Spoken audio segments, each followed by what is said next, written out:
Welcome back into the Sports Source, this segment of our show.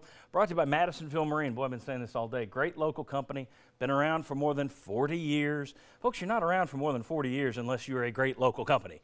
They do terrific work in terms of price, selection, and customer service. There's a reason people keep coming back. No better place to buy a boat than Madisonville Marine. All right, I want to welcome in the next member of our panel. We got media guys, we got VFLs. Right now, joining our Sports Source kickoff. This is our Thursday on Fox at 7 p.m. crew. Thank you, Chuck. Appreciate it. Mike Griffith is with us. Mike, appreciate you joining us. I'm going to start with you. And again, on Thursday night, 7 o'clock Fox, we will start talking about the Georgia game. Look at some of the – we'll be a little more balanced in our coverage on Thursday. But Butch Jones, what does this win mean for him? It means everything, and it goes back to what Doug Dickey said, and the Tennessee Vols that played and bled the Orange, they know this. You get judged on what you do against Florida, Georgia, and Alabama. That's just the way it is. Some people may say that's not fair. All games count as one. Throw that out the window. Butch Jones needed to prove to his fan base, to his players, to his donors, to the state, this was a huge game, and this is a game that we may look back on later and say, that's when Butch Jones got it rolling.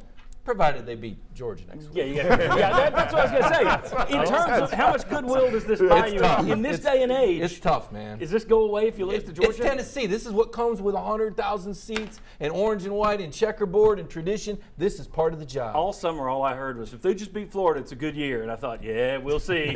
Well, now you're put to the test. How much goodwill does this buy him, Jimmy? Well, that Florida win helped him accomplish all of his dreams, goals, and aspirations. Yeah, there you go.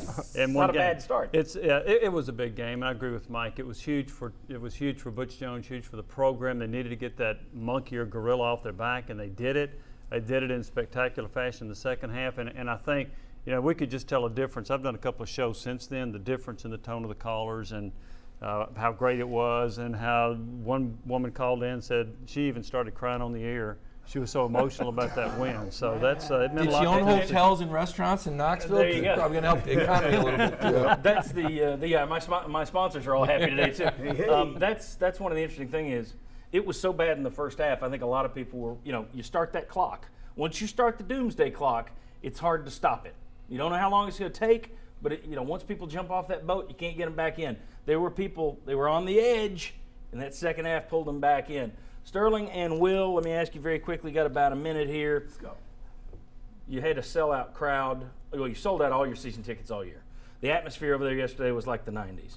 You beat Florida, your big rival. You ended the streak. You've had good recruiting classes. You're back in the rarefied air of the ranked teams. Butch Jones, does he have it back, or are we still going to wait a little bit? Hey, I thought he had it back a long time ago. The fact he got the guys working together as a team, and that was a hard fix from the situation that he had previous. People understand that's a hard fix in coaching, getting guys to believe into a system that they believe almost let them down. But now he's got that rolling. I see it evolving. It's definitely maturing right now, and we're 4-0, baby, ready to rock and roll. That says it itself to me. It's got to be back in some ways just because expectations have stepped up. And once that's the first step of anything, are you excited about this season? Can people believe you're going to win?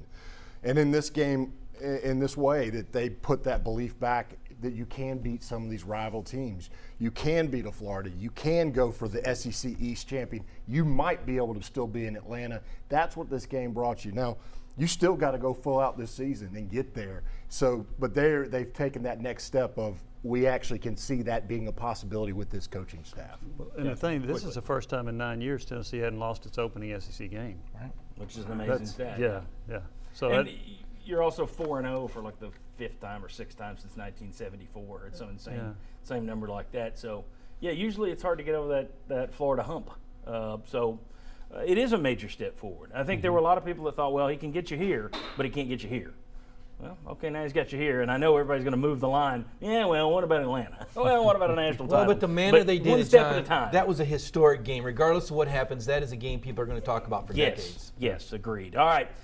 Is there anything better than beating Florida? We'll get the 4 former Vols who hate Florida the most on here next. We'll talk about that. Come on back on the Sports Source.